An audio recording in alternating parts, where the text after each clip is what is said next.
يا سعدي وهنائي القرآن حياتي.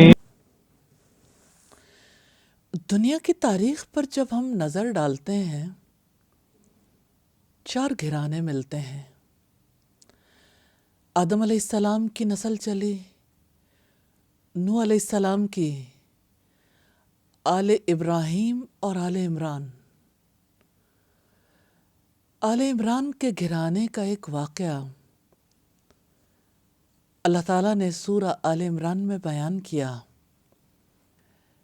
کیا ہی وہ گھرانہ ہے،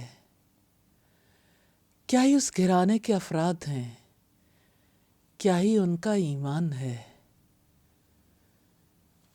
کیسے اللہ تعالیٰ نے اس خاندان کی بیٹی کو اپنے لیے قبول کر لیا، اور بیٹی کی ماں، انہوں نے نظر مانی تھی کہ میرے پیٹ کا بچہ اللہ تعالیٰ کے لیے آزاد کیا ہوا ہوگا۔ پھر جب بیٹی پیدا ہوئی تو فکر لاحق ہوئی کہ بیٹی تو بیٹے جیسی نہیں ہوتی۔ اس سے پہلے کبھی کوئی لڑکی اللہ تعالیٰ کے لیے آزاد نہیں کی گئی تھی۔ مردوں کو تو آزاد کیا جاتا تھا، لیکن اس سے پہلے ایسی کوئی مثال موجود نہیں تھی۔ پھر اللہ تعالیٰ نے اسے قبول کر لیا، اور مریم بنت عمران یہ اعزاز حاصل کرنے میں رب تعالیٰ کی طرف سے کامیاب ہوئیں۔ جہان کی پہلی بچی، پہلی لڑکی جو اللہ تعالیٰ کے لیے آزاد کی گئی۔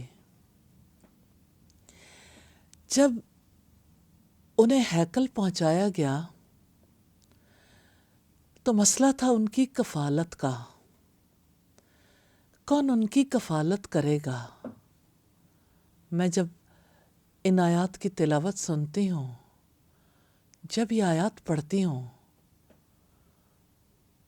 تو اسی دور میں پہنچ جاتی ہوں جب قلم ڈالے گئے،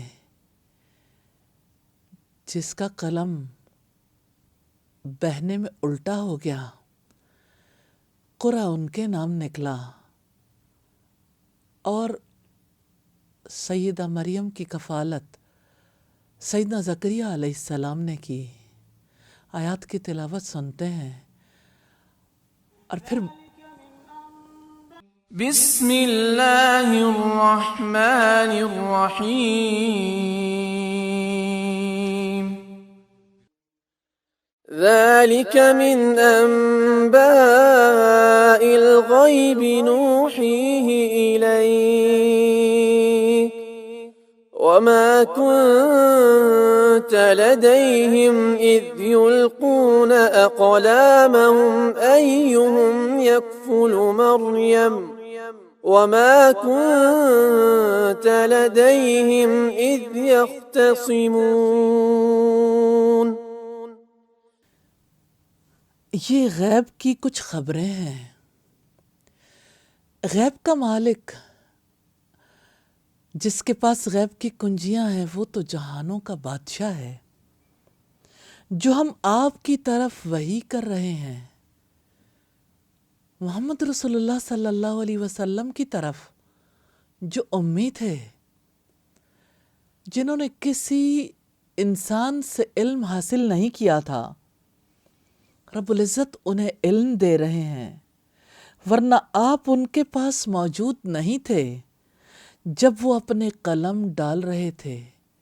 یعنی واقعہ تو بہت صدیاں گزر گئیں، بہت پہلے کا تھا، کہ ان میں سے کون مریم کی سرپرستی کرے گا۔ ایہم یکفل مریم،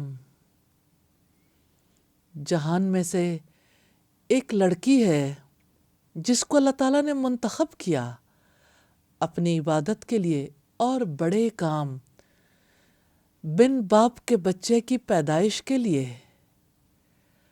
اب مسئلہ درپیش ہے، کون مریم کی کفالت کرے گا؟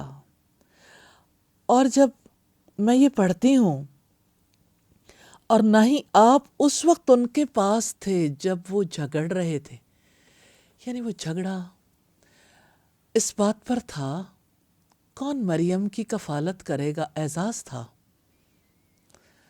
رسول اللہ موجود نہیں تھے اور علم کا کوئی اور سورس نہیں تھا۔ ہاں، انبیاء کے پاس بھی غیب کا علم نہیں ہوتا۔ اللہ رب العزت جس کو جتنا علم دینا چاہے اتنا علم عطا فرما دیتے ہیں۔ سیدہ مریم جہان والی عورتوں میں سے کتنا بڑا مقام رکھتی ہیں۔ ان کو اللہ تعالیٰ نے منتخب کیا، اور آج پورے جہان کی عورتوں کے لیے خوشخبری ہے، وہ بھی اپنے رب کے لیے آزاد ہو سکتی ہیں، وہ بھی اپنے رب کا کام انجام دے سکتی ہیں۔ جہاں وہ عبادت کر سکتی ہیں وہاں وہ علم حاصل کر سکتی ہیں، جہاں وہ اپنے رب کے لیے خالص ہو سکتی ہیں وہاں وہ تعلیم دے سکتی ہیں۔ لیکن آج بھی سوال ہے، ایہم یکفل مریم، کون مریم کی کفالت کرے گا؟ دنیا میں عورت کی آزادی پہ بہت کام ہے،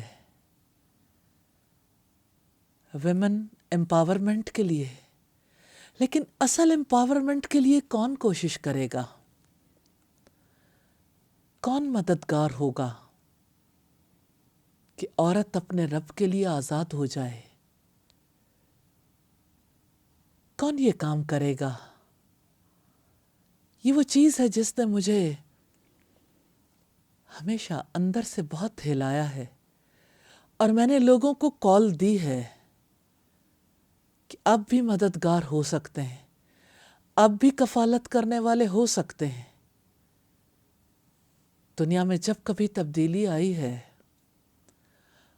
اس تبدیلی میں ماں کا بہت بڑا کردار ہے، اور ماں بغیر تعلیم کے تیار نہیں ہوتی۔ نیپولین نے کہا تھا، تم مجھے اچھی مائیں دے دو، میں تمہیں اچھی قوم دے دوں گا۔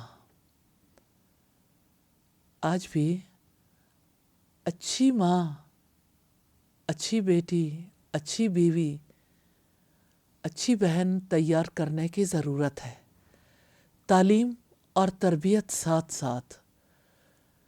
ایہم یکفل مریم، کون اس کاز کو سپورٹ کرے گا؟ کل لوگوں کے لیے باعث اعزاز تھا، اللہ تعالیٰ آج بھی اسے باعث عزت بنا دے۔ آمین ثم آمین۔ القرآن حياة